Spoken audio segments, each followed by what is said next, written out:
Hello, today I will be creating a lobby system, and this was originally going to be one video of me making an entire game, but the idea I got a little carried away, so I'm going to split it into 3 parts probably. And the first part is making a lobby system where you create a lobby, players can join, and you can start a game.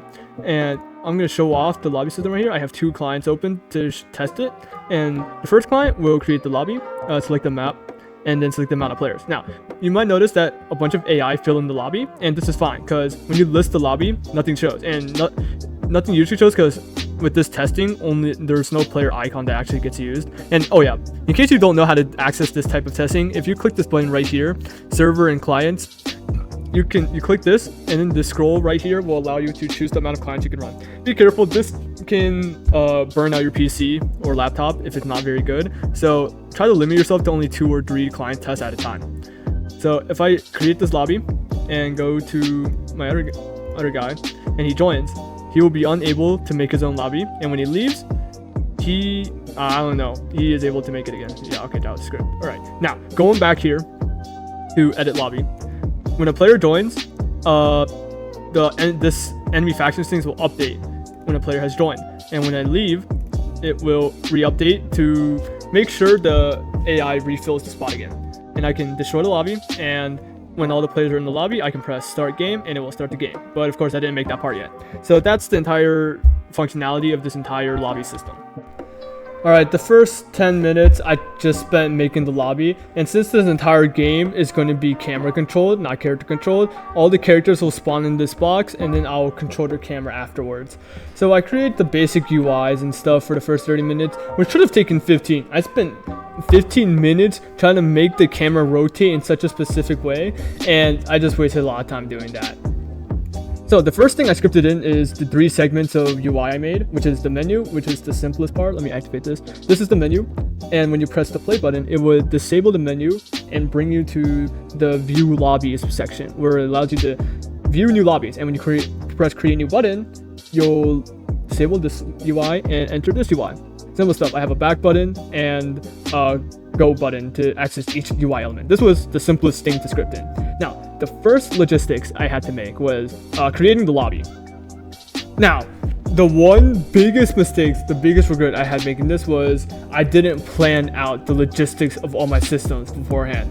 This should have taken 2 hours or 2 hours and a half if I was fully locked in and I knew what I was doing. But when I was going through this, I was thinking of a system and then I'm adding it.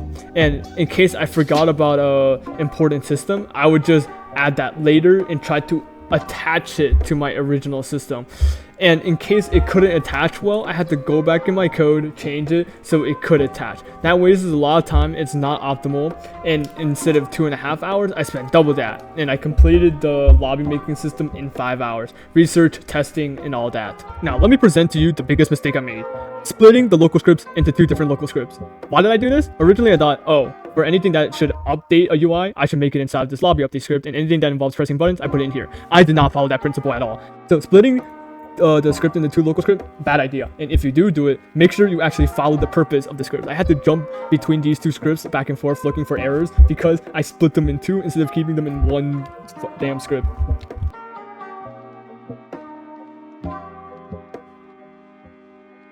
Now, here is basically what the script logic looks like. Each of these arrows represent an event. So the red is destroy lobby, the yellow is create lobby, blue is player joined, and orange is player left. And the mistake here is since I didn't make a plan beforehand, I had to add each of these arrows individually. So at first, all I had was make lobby. And so it looked kind of like this. This was the only logic. So as I kept adding more, I had to make a new function represented by these orange cylinders for each new arrow that I had to make. But in reality, the most optimal way is to just make a single function that makes it 10 times easier and run each event through this function with small variation. As long as it's one function, it just makes it 10 times faster to make. And same with this one. Whenever a player leader joins, I have to update the leader's UI, where the edit lobby thing is, in case they want to see the specific player information.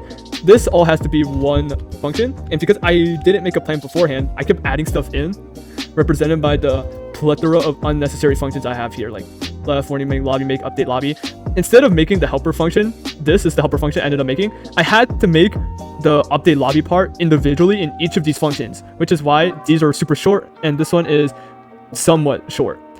but because I made it wasn't this efficient before. That's why it looks really short here. But before, I had to individually write something where it only worked for a join event. But if I applied that update lobby function to, let's say, a destroy lobby function, it won't update properly because it takes different arguments, has different logic, and it was made specifically curated as if that was the only function I had to worry about. That's the thing about not having a plan. You have to add new stuff onto your original foundation when your original foundation cannot support a new story, a new floor to your system.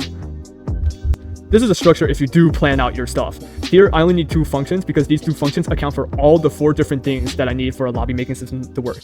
And whenever one thing updates a lobby, it just uses the same script. And unlike the previous structure where I kept stepping over my own foot because I didn't account for the new things to be added. It's like if you have a team and you're so set on this team, but you realize there's a missing piece, but you already kind of like published your team already. So you have to go through all the trouble of unpublishing it, restructuring your media, just so you can add in a new addition to your team that you actually really need. In this case, I accounted for everything, so I didn't have to step over my own progress in order to actually make something complete. So how does my script work? So let's start with the first script, which is lobby making. When you press this button, it will highlight blue, and then when you press this, it will fill in the enemy factions of AI. And every time you press a corresponding button, it changes one of these variables. So if you press map B, this will be set to map B. You press 4 enemies, this will be set to 4 enemies. Pretty easy. And then it will send it to the server, and it will fill in this table, which will have all the lobby information. So when you make, let's say player 1 makes his own lobby with map A and a max capacity of 4 players. First, to prevent exploitation, I have to actually have safeguards to prevent exploiters from putting in their own information and trying to transfer it to the server. So, okay, outside of safeguards, which I won't be explaining, you should learn that by yourself, is that player 1 makes a lobby, he selects map A, capacity 4, and then he'll have no players in this lobby because he just created it.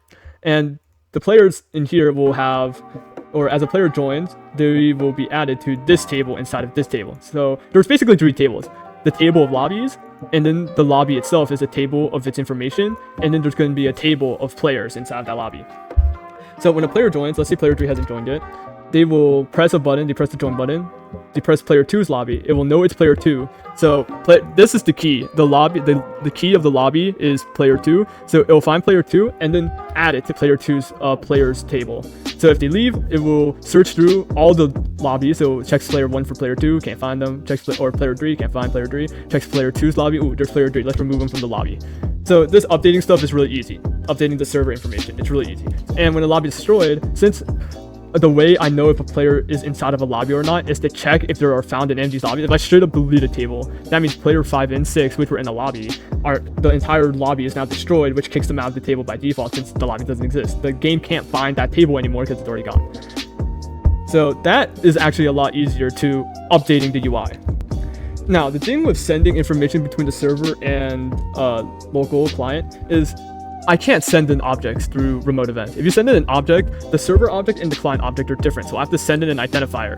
So when I transfer a player, like if I want to send lobby information to update the UI, let's say someone joined player 1's lobby. So let's say player 3 left player 2 and joined player 1's lobby. So I would have to send to the UI the player 2's lobby's new information for the leader UI to update, and then send player 1's leader information and have him update that. And I have to send the information to every client that the lobbies have changed after updating the individual client leaders UIs. So to send the information, I straight up send the table and send the user ID. The reason why this was kind of difficult was, again, since I didn't have a plan before, I kept stepping over myself when I was sending in information. I didn't send in the table. I thought, wait, maybe I can make it more efficient and only send in as little information as possible. Don't do what I did. If you have an entire system where you can just send in the direct information to your client side to update the UI, just do that. Don't be fancy. What did I do before? Oh yeah, when I first made the lobby destroy, I tried to change it so it runs the player leaving function multiple times, but that had a whole bunch of problems. And it's really dumb, really. I completely forgot. I can just straight up remove the table, and that's basically doing what the player leave function does already. So I kept stepping over myself doing that. But yeah, once you understand the system, it becomes 10 times easier to do. If I had to do this again, it would not take 5 hours. It would probably take 1.5 hours, and most of it would be making the UI. So that's about it. That's my entire devlog for today or this week. this should not have taken 5 hours, all right? If you ever attempt to make a lobby making system, do please plan out every system you make. When you make the UI and you're adding buttons, realize what buttons need to be added before you start scripting, so you know how many buttons you have to account for. I hope you enjoyed the video. This was a minor headache for me to do, and I'll see you guys later.